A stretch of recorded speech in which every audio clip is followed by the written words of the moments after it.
Here are 3 money methods to focus on this week in GTA Online. If you guys have already seen the event week, you will already have a pretty rough idea that most of the money methods this week are nothing too crazy. However, there is still some pretty nice things that you can do through the course of this week to get the most out of it. So without any further ado, let's get into the video. The first method I think I just have to start off with will be the new weekly challenge, and there is some good reasons for this. The first one, it is a really simple, straightforward weekly challenge. You will just have to complete 3 taxi work fares, and that will be it completed. The second reason is because it does have another sort of money method tied to it, which will be the taxi work. Currently, taxi work will have a double money and RP bonus, so alongside that $200,000 from the weekly challenge, you will also be making some pretty good money from completing the free fares as well. The final reason you might want to complete this weekly challenge really comes down to some different clothing items. It is worth mentioning this is by no means tied to any bonuses, and I typically would not want to include this in a money method video. However, just in case you forgot, completing the first 3 weeks of weekly challenges this month will allow you to get the Vinewood Undead collection, so it is well worth your time trying to do this. Get it ticked off as soon as you can. For the second money method, I do want to shift our focus to an MC business, and yeah, unfortunately, Rockstar have decided to give us the Document Forgery sell missions with a double money and RP bonus. Even with the double money and RP bonus, it really just functions like a standard,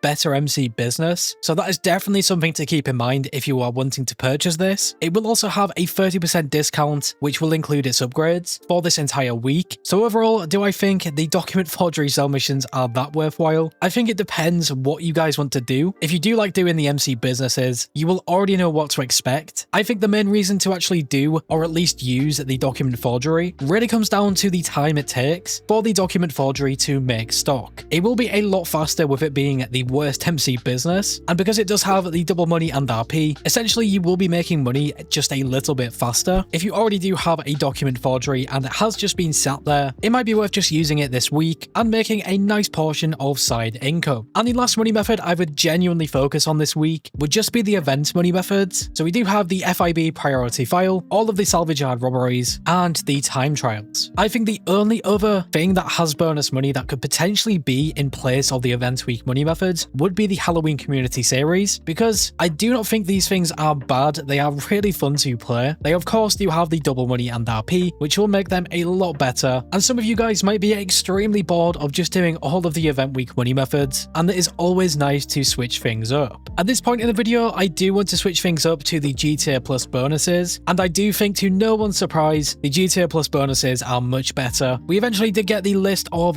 what is in GTA Plus this month, and it does turn out that alongside the standard things that we have seen from the event, like the Judgment Day adversary mode, which will have a 4 times bonus with GTA Plus, and the Document Forgery having 4 times as well, it looks like we do have the Counterfeit Cash Factory with double money and RP. So yeah, with GTA Plus, you will have a lot more ways to make money, and this is where I found some information about the Document Forgery with that massive 4 times bonus. It turns out with GTA Plus and the Document Forgery, you will be able to make more money than the standard cocaine lockup, but then if we really think about this, a 4 times bonus is the only thing that can push the Document Forgery past the cocaine lockup, and not a bonus cocaine lockup, just a standard one. I genuinely just find this funny. I mean, for example, the Counterfeit Cash Factory with just that 2 times bonus will be making you just under $1 million with full stock. So it really puts into perspective just how bad the Document Forgery really is. Honestly, not a bad starting business, but yeah, once you guys get any other MC business, you can pretty much move away from the Document Forgery and hopefully never return. To give my final thoughts on all of these things, and to give my honest opinion, if you do not have a Document Forgery, I do think that 30% discount will come in really useful. And just remember, it is not just on the Document Forgery itself, but also its upgrades. The Document Forgery is also quite useful if you guys have a car wash business, obviously with the passive safe inside, getting you access to some extra income. And even if you do not have GTA Plus, I do think the best go-to money method this week, directly from the event, will just be these event week money methods. It is definitely that type of week where we are sort of let down by Rockstar, so just focus on these event money methods first, including the weekly challenge, and once you complete them, you can then mess around with the Halloween community series and potentially pair that event with your document forgery. I think it is super unfortunate that Rockstar also removed the KO Preco survival, and in its place right now there is no new survival, so another really unfortunate thing about this event. And one more thing before we do end this video out, if you are short on time, I would completely skip the event week money methods apart from the weekly challenge, and instead I would focus on the community series and just sticking with the document forgery. Pairing them things together when you are short on time will still make you guys some pretty nice income every single hour. But yeah, that was pretty much everything from this event in terms of the best bonuses. Hopefully this gives you guys a good idea if you want to play this week. I think some of you guys might even just hop on to complete the weekly challenge and that is it. Luckily enough, it does look like the next event week will have a lot more different things. For example, the UFO event will finally be live, and I did manage to catch a glimpse of one of the UFO lightning flashes. It is just a shame that they are not live currently. But yeah, as always guys, if you went on to enjoy this video or found it useful in any way, shape or form, make sure to leave a like. I always do appreciate your support. And if you are new to the channel and like what you see, subscribe and hit that bell icon to never miss a video. Finally guys, stay safe, thanks for watching, and I will catch you in the next one.